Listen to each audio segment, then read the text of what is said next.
Desde el primer momento en que decidimos adquirir una mascota, sea perro o gato, contamos con la primera advertencia de que debemos de someterlos a un esquema de vacunación. Sin embargo, ¿has parado a preguntarte cómo funciona una vacuna? ¿Cada cuánto se debe vacunar? ¿Por qué se vacuna a cierta edad? ¿Y son importantes las vacunaciones? Intentando dar respuestas a estas preguntas, trataremos algunos conceptos básicos acerca de la inmunidad y los programas de vacunación para perros y gatos. Entonces esperamos les guste nuestro primer video. Para ir describiendo los procesos de cómo se adquiere inmunidad ante los agentes extraños, tendremos como invitado a Firulais, un perrito criollo.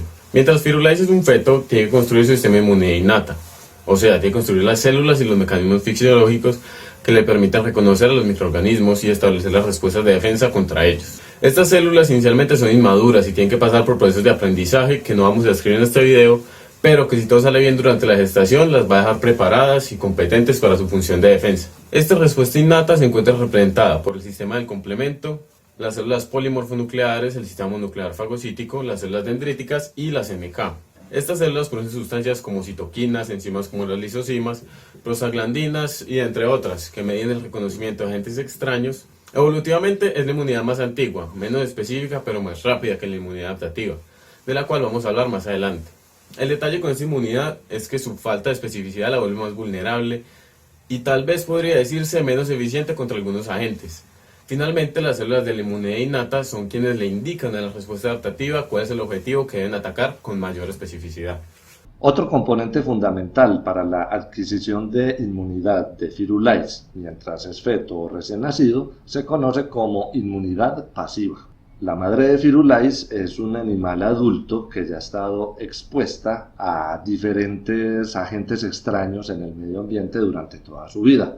Por lo tanto, es importante compartirle a sus fetos esta información inmune para generar una protección luego de que nazcan, mientras obtienen la propia, al exponerse al medio ambiente.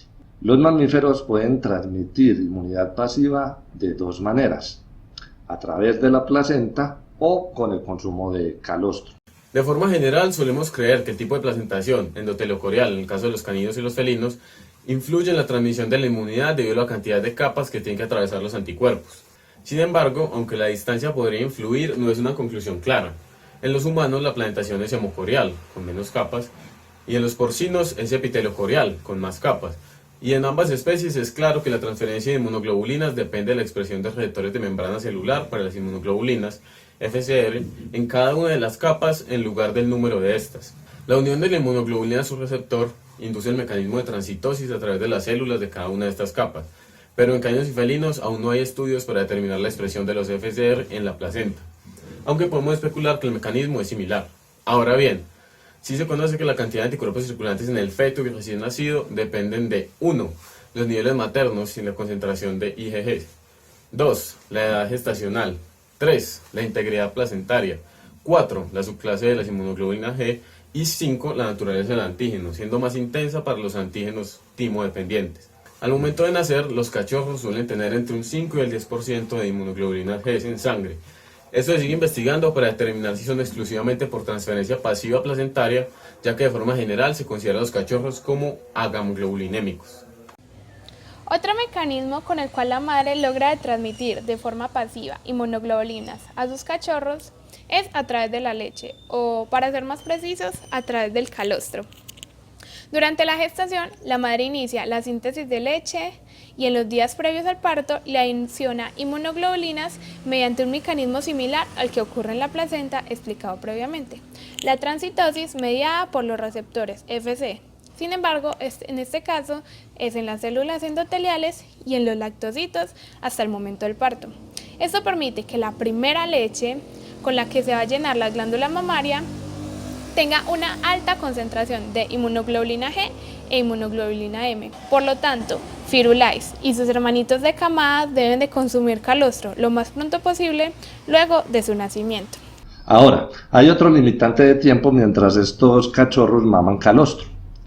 Para poder absorber las inmunoglobulinas en sus intestinos dependen del mismo mecanismo celular que hemos venido describiendo, o sea, la transitosis mediada por receptores Fc, en este caso en los enterocitos, que al igual que en la placenta o en la glándula mamaria de la madre, depende de un periodo muy estrecho de tiempo.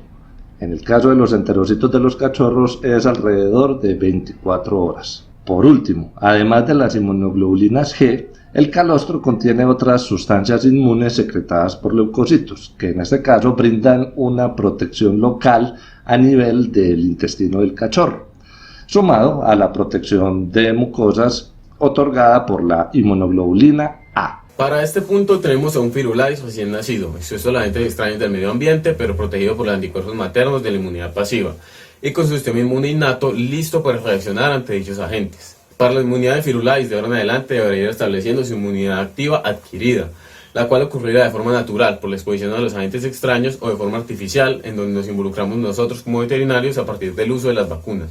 Si bien la transferencia inmunitaria pasiva es crucial para la supervivencia de Firulais durante el periodo neonatal, posteriormente puede interferir con la respuesta a la vacunación.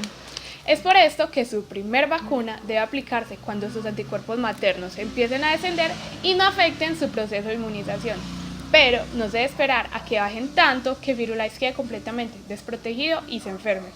Este periodo de tiempo se conoce como ventana inmunológica y es el momento adecuado para que iniciemos con el esquema de vacunación de Firulais. Una vacuna es un preparado biológico cuya intención es capacitar al sistema inmune con el objetivo de generar una memoria inmunológica, y su funcionalidad recae sobre el desempeño de la inmunidad adaptativa, o sea, de la inmunidad activa o adquirida. En términos generales, el proceso se da de la siguiente manera. A Firulais le aplican lo que vendría siendo su primera vacuna, la cual contiene el cuerpo de un agente extraño o las partecitas de este que le sirven para invadir a las células, esto conocido como antígenos. Las células de la inmunidad innata de Firulais se encuentran con estos antígenos en la sangre y le toman, por así decirlo, una foto y se le presentan a los linfocitos. Por un lado, los linfocitos T miran la foto y salen en búsqueda de este agente extraño para eliminarlo, siendo su especialidad aquellos patógenos que generan enfermedades dentro de las células. Esto se conoce como la respuesta celular de la inmunidad adquirida. Por su parte, los linfocitos B desempeñan la respuesta humoral, especializada en neutralizar patógenos extracelulares. Estos memorizan la foto que les presentaron y con esta información sintetizan inmunoglobulinas o anticuerpos que llevan codificada la imagen de forma complementaria a la original. Estos anticuerpos, como complemento de la imagen, pueden unirse al antígeno del agente extraño de forma específica, marcándolo para que la respuesta celular se encargue de verlo y eliminarlo o para bloquear sus mecanismos de invasión celular. Dentro del esquema de vacunación de Firulais existen diversos tipos de vacunas. Podemos hablar al menos de vacunas infecciosas y de vacunas no infecciosas. Las vacunas infecciosas son aquellas que contienen microorganismos vivos, pero con su virulencia reducida. Estos, al estar intactos y viables, producen inmunidad induciendo una infección de bajo nivel al replicarse en el animal. Dentro de este grupo encontramos a las vacunas vivas atenuadas, o MLV, como sus siglas en inglés, y las vacunas recombinantes vectorizadas. La desventaja de las vacunas infecciosas es que, por supuesto, al tener un agente vivo, existe la posibilidad de generar síntomas de la enfermedad en los animales que son vacunados. Por otro lado, las vacunas no infecciosas contienen una forma inactiva del agente o productos de este, los famosos antígenos. Estas funcionan en Firulais porque estos antígenos vacunales siguen la misma ruta que describimos en la inmunidad activa. Por ejemplo, si el agente extraño tiene un gran bigote rojo, a las células del sistema inmune se les dirá que busquen a alguien con un gran bigote rojo. La desventaja de las vacunas no infecciosas es que pueden generar una memoria en las células inmunes un poco menor, por lo cual es necesario estarles recordando con más frecuencia cómo se veía este patógeno. A su vez, podemos clasificar las vacunas según las directrices para la vacunación de perros y gatos dictadas por la Asociación Mundial de Veterinarios de Pequeños Animales, en donde se han definido las vacunas esenciales, las no esenciales y las no recomendadas para nuestro amigo Firulais.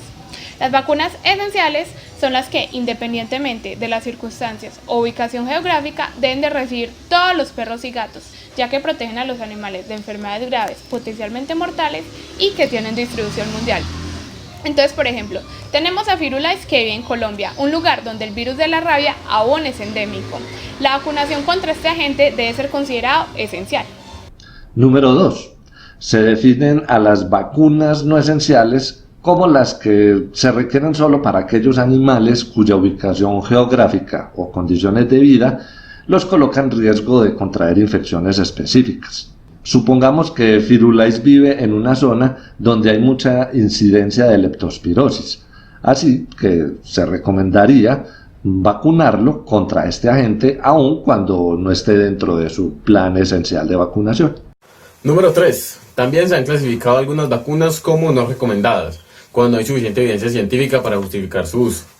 Por ejemplo, si quisiéramos proteger a Firulais contra la hepatitis infecciosa causada por el adenovirus tipo 1, no deberíamos utilizar una vacuna que contenga este agente porque sus posibles efectos secundarios son muy riesgosos. Se prefiere crear una inmunidad cruzada al vacunarlo contra el adenovirus tipo 2, un agente similar que es el causal de la tos de las perreras. Finalmente, como es lógico, entre más veces veas una foto, más fácil te será recordarla. Es por esto que existen los refuerzos y las revacunaciones, pero ¿cada cuánto deben de ver la imagen las células de Firulais para seguir recordando, para seguir generando inmunidad? Al vacunar una mascota es necesario planificar adecuadamente el plan de vacunación. Y todo empieza por preguntarnos qué hay detrás de este programa. En este video pretendemos hacer un resumen acerca de la fisiología inmune detrás de los programas de vacunación en caninos y felinos. Pero, sin embargo, al revisar la literatura asociada a este tema, nos encontramos con que a la hora de diseñar bien un programa de vacunación hay que considerar múltiples variables.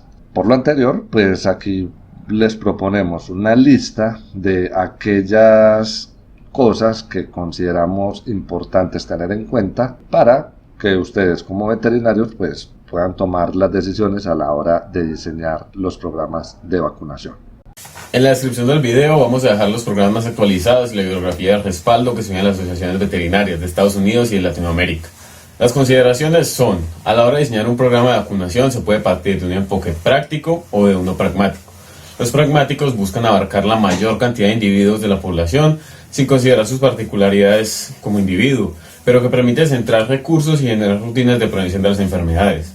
Los ambiciosos pretenden considerar las particularidades de cada individuo y ajustar su programa de vacunación según sus características biológicas, necesidades y su entorno. Como mencionamos anteriormente, a su vez debemos de tener en cuenta la ventana de susceptibilidad del recién nacido, ya que los anticuerpos maternos adquiridos de forma pasiva alcanzan una concentración considerablemente baja entre las semanas 6 y 8 de edad. Incluso se reportan medición de inmunoglobulinas maternas entre las semanas 16 y 20. Así que los antígenos vacunales podrían ser bloqueados por estos anticuerpos maternos. Entonces, podemos vacunar de forma pragmática o de forma ambiciosa.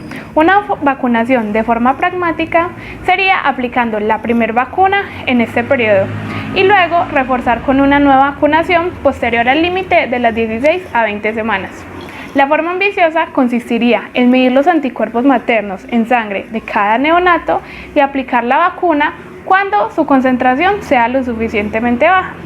Es diferente establecer un plan de vacunación en una o pocas mascotas caseras comparado con un entorno de albergue o refugio, en donde la densidad de población es alta y pueden llegar individuos susceptibles, asintomáticos o enfermos. Por lo tanto, se recomienda hacer la primera vacunación a las 4 o 6 semanas y revacunar, si fuese posible, cada 2 semanas hasta cumplir las 10 semanas de edad. Un caso especial son los criaderos, que a pesar de tener densidades poblacionales altas, suelen ser de tipo cerrados, o sea, suelen tener poco flujo de animales desde el exterior, y se pueden hacer ajustes al plan de vacunación. Otro punto a considerar es el tipo de antígeno de la vacuna, es decir, microorganismos vivos, microorganismos atenuados, muertos o vacunas de toxinas. Pero además no podemos olvidar que hay microorganismos que tienen cambios evolutivos en el ambiente y pueden generarse diferentes cepas por regiones geográficas o condiciones ambientales especiales. Por lo tanto, es importante analizar si la vacuna cubre la cepa que circula en el ambiente de los individuos de mi interés y si se encuentra disponible en mi región. No podemos olvidar que hay vacunas que sí o sí se deben incluir dentro de un plan de vacunación. Estas se clasifican como vacunas esenciales y que a su vez hay otras que debemos revisar dependiendo de condiciones como son las particularidades del medio ambiente o las particularidades de los individuos, o sea, las vacunas que clasificamos como no esenciales. Además, es necesario evitar el uso de aquellas vacunas que categorizamos como no recomendadas. Otras consideraciones generales no menos importantes son el estado de salud de los animales, los retos naturales a los cuales han estado expuestos o a los que uno puede suponer que se van a exponer estos individuos, los cuidados en la compra y distribución de las vacunas, la capacitación del personal auxiliar que va a apoyar los programas de vacunación, entre otras. Para finalizar, nunca olvidemos que protegiendo inmunológicamente a las mascotas, también aportamos a la inmunidad colectiva, a su vez llamada inmunidad de rebaño, minimizando así la probabilidad de brotes de enfermedades infecciosas dentro de una población. La vacunación, por lo tanto, protege los lineamientos de la salud pública, tanto humana como animal, evitando a su vez posibles zoonosis. Recordemos que nuestro deber como veterinarios o futuros veterinarios es aportar en el programa de Una Sola Salud, junto a la OIE y la OMS.